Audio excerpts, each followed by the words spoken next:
444 444 200 200 195 195. The date is September 12, 1945, and the workers at Ford Windsor, represented by Local 200, have gone on strike in reaction to a conciliation report that did not address the concerns of the union regarding security and union dues checkoff.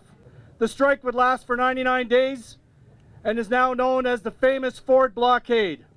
Today, to me, really means that we recognize that people before us fought this fight, and it's time to honor those people and make sure that we are continuing that fight in their memory. The strike would have many bitter moments, some that took place just down the road at the powerhouse. A community of caring was born out of the strike, and donations of food and money poured in from this area. Local 200 Women's Auxiliary volunteered their time and made sandwiches for the pickets. Soon the donations were pouring in from across the country. When the Mounties and OPP started showing up in Windsor, it was quickly decided that the only way to defend would be to stop them from getting to the pickets, and a blockade of the area was set up for Monday, November 5th, 1945. Some 2,000 vehicles parked on Riverside Drive in Drouillard and shut this city down for 3 days. The blockade was seen as a tipping point and led to the appointment of an arbitrator, Justice Ivan Rand, to settle the dispute. Justice Ivan Rand. Good afternoon, ladies and gentlemen. I bring you good news. Because of your efforts, the Supreme Court of Canada has handed down a decision which from now on will be known as the Rand formula.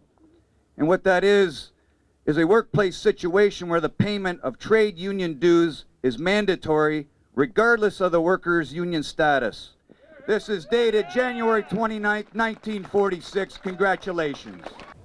My grandfather was part of this blockade, and I was asked to join a meeting, and they were looking for volunteers, and I thought, well, I could play Judge Rand. I'd be proud to do that.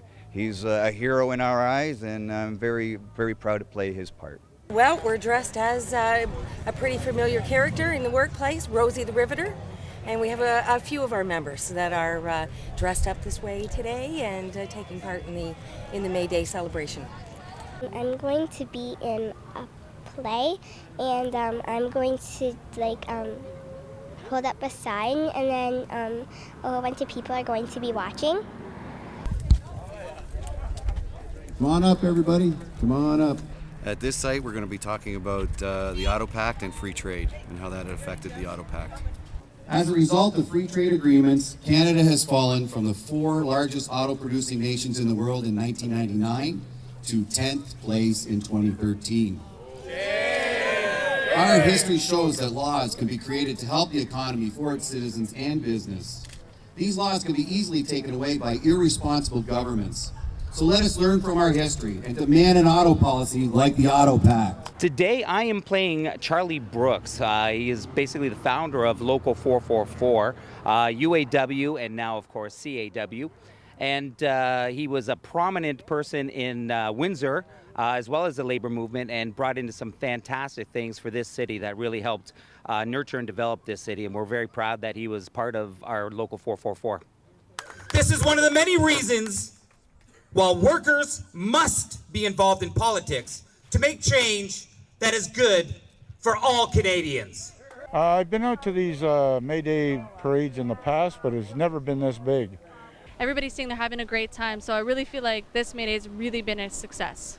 In the process of planning this, we did research on strikes and struggles, and it's in this research that we learn we've dealt with this before. This isn't a new issue. So if we can look to the past, we can come up with solutions for the future to continue the fight back and preserve the labor movement here in Windsor and across Canada. We're prepared to fight and stand up for the rights of our members and their families, and to participate within our communities to make sure people know that we are representative of the communities as well. Then we will continue to make gains in spite of the Tim Hudaks of the world and the Harpers of the world. You have to be organized and you have to intervene in politics. You can't just wait for your union leaders to do it. You can't just wait for the politicians to do it. You have to intervene. No justice, no peace! No justice, no peace! No justice, no peace! No justice! peace. No justice. No peace.